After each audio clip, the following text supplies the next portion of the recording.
കൊണ്ടിരിക്കുന്ന ഒരു സംഘടനയാണ്. അതോടൊപ്പം തന്നെ പണിയെടുക്കുന്ന വിഭാഗം എന്ന രീതിയിൽ നമ്മുടെ സാമ്പത്തിക ആനുകൂല്യങ്ങൾ അത് കൃത്യമായി ലഭിക്കുക എന്നുള്ളതും ലഭിച്ചുകൊണ്ടിരിക്കുന്ന ആനുകൂല്യങ്ങൾ സംരക്ഷിക്കുക എന്നുള്ളതും ഈ ഒരു പ്രസ്ഥാനത്തിന്റെ പിറവിയുടെ തന്നെ ലക്ഷ്യമാണ് എന്നുള്ളത് കൊണ്ട് തന്നെ നമുക്ക് നമ്മുടെ മേഖലയിലുള്ള നമ്മുടെ സേവന വേതന വ്യവസ്ഥയുമായി FSCTയുടെ സംസ്ഥാന ട്രഷറർ KGOയുടെ സംസ്ഥാന ജനറൽ സെക്രട്ടറിയുമായ സഖാവ് ഷാജഹാൻ ക്ഷണിക്കുകയാണ്. പിടിച്ചുകൊണ്ടാണ് കേരളത്തിലെ ജീവനക്കാരുടെ സംഘടനകളുടെ കൂട്ടായ്മയായിട്ടുള്ള FSCTയുടെ ആഭിമുഖ്യത്തിൽ ഇന്ന് 14 ജില്ലകളിലും ഇത്തരത്തിലെ ജില്ലാ മാർച്ചും ധർണയും സംഘടിപ്പിക്കപ്പെട്ടിട്ടുള്ളത്. നമ്മുടെ ഈ ധർണയുടെ മുദ്രാവാക്യങ്ങളെ സംബന്ധിച്ച് വളരെ വിശദമായി തന്നെ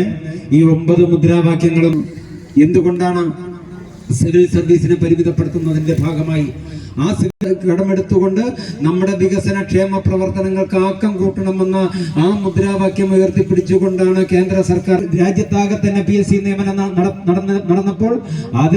അതിൽ നമ്മുടെ സംസ്ഥാനത്ത് നടന്നിട്ടുള്ള കേരള PSC മുഖാന്തരം നടന്നിട്ടുള്ള നിയമനം എന്ന് പറയുന്നത് 34,110 നിയമനങ്ങളാണ് എങ്കിൽ